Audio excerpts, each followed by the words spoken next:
ఈ వాగ్దానం వాక్యానికి విరుద్ధంగా ఉంది. ఈ రోజు పట్టుకొచ్చి మన చేతుల్లో పెట్టారు. ఇది రేపు పొద్దున సత్యానంద చేతులకు వెళ్తుంది. ఇప్పుడు చదువుతాడు, నీ విరోధులకి విరోధినై ఉందును. అబ్బా, ఎంత మంచి వాగ్దానం ఇచ్చావు ప్రభువా. ఈ వాగ్దానం కోసమే కనిపెడుతున్నాను ప్రభువా. ఎంతమంది ప్రభువా నా శత్రువుల ఉమ్మేతావు ఈ సంవత్సరం నువ్వు నా శత్రువుల్ని. అబ్బా, తేడా కొడుతుంది ఇది. ఈ వాగ్దానం తేడా కొడుతుంది. ఏంటి తేడా కొడుతుంది? పాత నిబంధనలో నిర్గమాకాండం 22, 23, 22లో ఉన్న నీ విరోధులకి విరోధి ఉన్న వాక్యం కొత్త నిబంధనకి సెట్ అవ్వటం లేదు. కొత్త నిబంధన ఏం చెప్తాడు తెలుసా? నీ శత్రువులను ప్రేమించుడి అన్నాడా? మరి ఎక్కడ సింక్ అయింది ఇది? ఎక్కడ సెట్ అవుతుంది ఇది?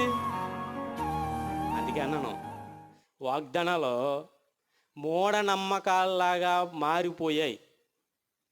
మూఢభక్తిలోకి, అంధభక్తిలోకి తీసుకెళ్ళిపోతున్నాయి.